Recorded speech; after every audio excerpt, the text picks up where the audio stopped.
share injury updates on Carr, Thomas, and Lattimore after they had checkups today, if they've had them? Um, yeah, look, Derek is in the concussion protocol. Look, the right shoulder's fine. That checked out fine today, so that's all good. Obviously, he's in the concussion protocol. Both Mike Thomas and Marshawn Lattimore both had fairly significant injuries. I'm not going to get into the exact extent, but they'll both be rehabbing throughout the week here.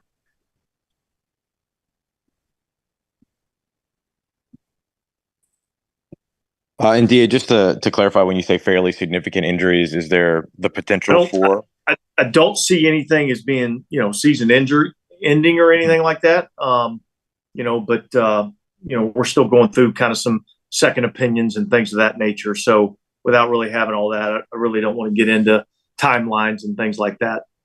Understood. Thank you.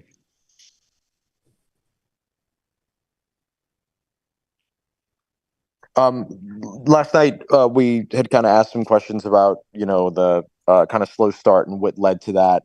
Have you been able to kind of get a little bit of a better understanding of that after being able to review the tape? Yeah, look, I think defensively, I just don't think we executed like we need to in the first half of the game, and that's been a little bit of a trend for us. So we got to figure out how to get that fixed. So that'll be a lot of what we'll be working on this week and figuring out how we can and how I can get our defensive players to perform better early on in games. And unfortunately, look, we had an opportunity really on the first drive of the game. We had a potential interception opportunity, which ended up being an explosive play, and so that's really kind of been the thing that's hurt us defensively. Is we've given up way too many explosive plays in the first half, and that's gotta be better. And so we're gonna look at a lot of things in terms of how we can fix that. Offensively, I just don't think we're ever really able to get into a rhythm. I think we had like 22 offensive plays in the first half. It's kind of hard to get into a rhythm that way. So, they had some, long extended drives in the first half where our offense is sitting on the sideline, and then we weren't able to really, match that offensively. And so we played a lot of snaps defensively in the first half, and we didn't play enough offensively. I thought we hurt ourselves a couple of times. Some missed opportunities. Offensively, I think the holding call down there was a big call, which knocked us. We're going to be first and 10 on the 11-yard line. Instead, we're first and 20. We end up having to settle for a field goal. There was a couple of missed opportunities in the passing game where I thought we had a chance for some plays. A couple of opportunities in the screen game where I felt like we had some big play opportunities that we didn't take advantage of.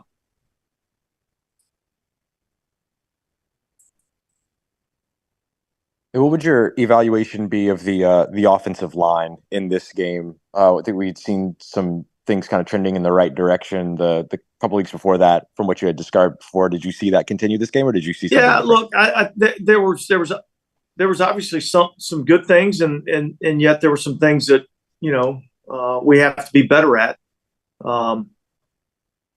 I thought we were able to run the ball effectively, particularly early in the game, and like I said, when you get into a situation where you're chasing points, it makes it a lot more difficult to kind of establish the run game and stick with the run game. So I did think there were some things we did well in the run game.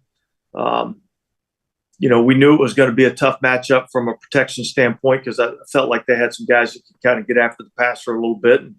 And I think, we had some times where we didn't hold up as well in protection as we needed to. And then there were some times where, we did a really good job in protection. So, I thought overall uh, was not a poor performance. And yet, look, when you play a game like that, I don't think any of us did good enough. Then, Hey, then Dennis, go ahead. for Michael Thomas, just how tough was that to see, given that he had stayed healthy most of this year and Yeah, look, coming I back mean, quick? I think anytime a player suffers an injury, it's tough to see because I know how much these guys put into it. I know how much hard work they put into it, and so um, again, like I said, we'll get a little bit more information as we go along. But uh, look, he was awesome on the sideline. He was into the game. He was encouraging guys, and so that was good to see. Dennis says another time you guys now going into a full bye. Last time it was a mini bye where you're coming off a frustrated performance and you have extra time to evaluate. I mean, do you consider anything like staff personnel changes or anything like that, or do you not anticipate that happening during this time? No, I look. I think we'll evaluate everything that we're doing, and we know we have to do better than what we've done. We've been way too inconsistent. We need a lot more inconsistency, but no, I don't anticipate any staff changes during the bye week.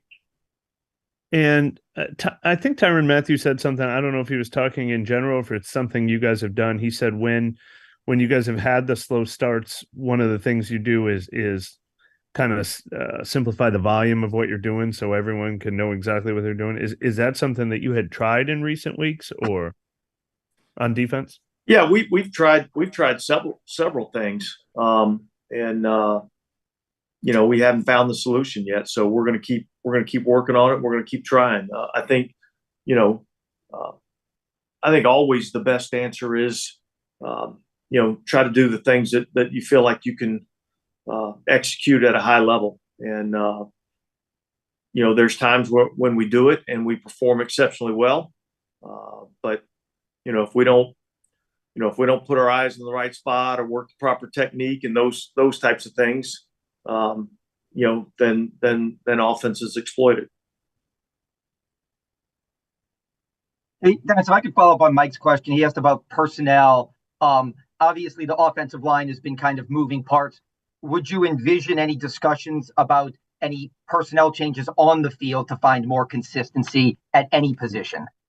Well, yeah, I mean, I think that's been a little bit of a topic of discussion. I talked to the staff today that look, we've got to evaluate everything that we're doing from top to bottom, and we've got to make sure that we're from a coaching standpoint doing the right things and coaching the right things, and B, are the players doing what we're coaching them to do, and so we've got to get those things more in tune, and certainly if they're not doing all the things that we're coaching them to do at the level that we need them to do it at, then yeah, we do have to consider some changes. But I think that's all stuff that we'll and look, that evaluation takes place throughout the season. That's not unique to a bye week.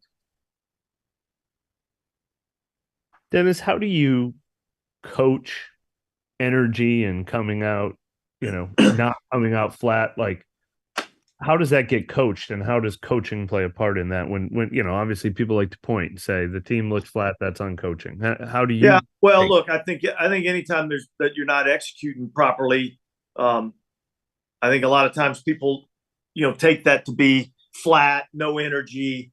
Yeah, I don't know that I've necessarily felt that. Now there's a little bit of lull when you're not executing properly, and you're getting down in a game. It stings you a little bit, and it takes you a little bit to kind of get back to it. So I wouldn't say lack of energy. I'd say sometimes that gets misconstrued with lack of execution. When we spoke with Alante earlier, he kind of talked about the opposite, too much energy. I think he said something like players being too hype at the beginning of games, things like that. Eye discipline being an issue. Is that something you observed as well? Well, look, I certainly think eye discipline is a part of it. And guys have to be able to, kind of slow their heartbeat down and focus in on, what their job is and be able to execute. For whatever reason, we've been able to kind of come in at halftime and make a few adjustments. Not really schematically, just, hey, look, this is what's going on and this is what we need to do. And we've come out and played better in the second half. But certainly I got to do a better job of getting our guys, prepared and ready to go when the game starts, because it has not been good enough.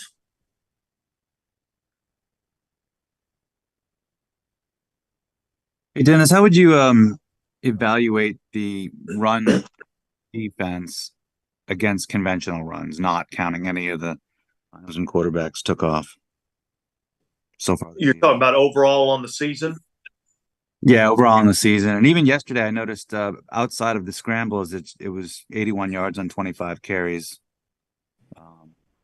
Yeah, look, I mean, I don't know what that comes out to. 81 yards on 25 carries is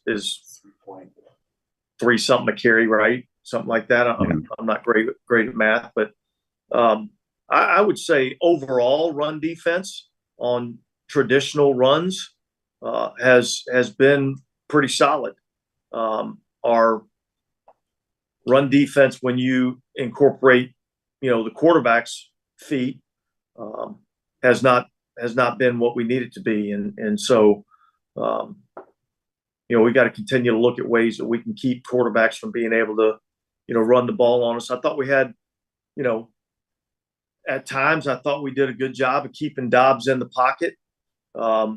And we had some opportunities to, get him down and we just weren't able to finish and get the quarterback on the ground. And so, we'll keep looking at how we can be better at that. Things that's been happening in the first half. It's been a lot of red zone trips, but also a lot of red zone touchdowns. I think 10 of 13 in the last 5 games. What has been going on in the red zone defensively that's just, you haven't been able to hold up there? It's a combination of a lot of things. Untimely penalties. We had a illegal contact on Pete Warner in the game on a 2nd and 11, I think it was, and we had a -7 sack, and we got an illegal contact. So it gives them a new set of downs. I think anytime you're allowing teams to get a new set of downs down there in the red area, it becomes much more difficult. Look, the first drive of the game, we were the recipients of a holding call, which knocked them back, and we got the red zone stop, on the first drive of the game. So I think there's some inconsistencies in technique and execution. I think there's some, missed opportunities and being able to, whether it be third down there in the red area, missed sack opportunities down in the red area, chances for negative plays. I just think there's been a multitude of things that I think, we've got to do a better job of. And I think, look, quite honestly, I got to do a better job of, putting a plan together that our guys can go out and execute at a high level and, be able to both stop the run and the pass.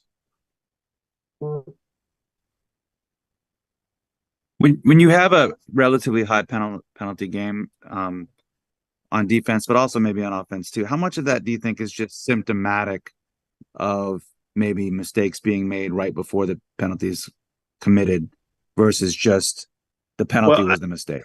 So I think penalties generally occur because of a lack of focus or a lack of technique. So the pre-snap penalties, like those have to get eliminated. We had, I think, 3 of those in the game. I know we had a couple of false starts in the game. I know we aligned offsides one time on a big explosive play. We jumped offsides defensively. Like those are things that we have to eliminate because we have total control over that. Some of the fouls that occur during a game or during the play are things that a lot of times happen. Not the actual foul happens because we didn't do something from a technique standpoint or a fundamental standpoint early on in the down that put us in a little bit of a chase position. So I think continuing to work on our fundamentals and technique are important, and we've got to get the cleaned up. The pre-snap penalties, I think, are what we really got to clean up. And Dennis, do you what's your mindset on the open date? I mean, what do you tell your players? I mean, do you want them just to completely get away and reset, or what kind of approach do you take to that? Yeah, well, look, first and foremost, I told them, I want you to get away. I want you to get some rest. I want you to work on getting your bodies and your minds back, and get ready to make this stretch run. That's really what this is. That's what this is about. We did the same thing last year, and finished off winning 3 out of our last 4, and so we've got to kind of hit the reset button just a little bit and come back from the bye and be ready to go, for the stretch run.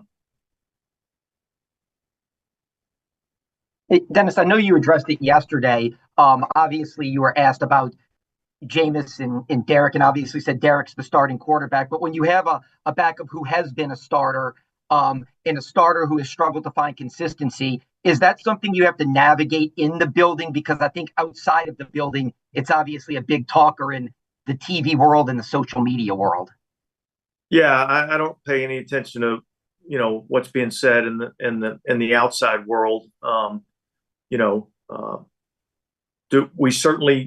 We need to play better in a lot of different areas, but that's really not something that we're considering.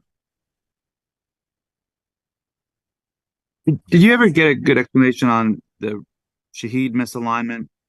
I don't know if he was in front of the ball, but if he was, that would have been the second time that maybe that happened. The first time it didn't end up a penalty. It was some different player, but did you ever figure out what? Yeah, he aligned. We're in a 2-minute offense. He's coming back to the line of scrimmage, getting set, and nobody can be in the neutral zone, and so he's got to make sure he checks the ball, all right, and B, with the official to make sure that the official gives him the thumbs up that he's good.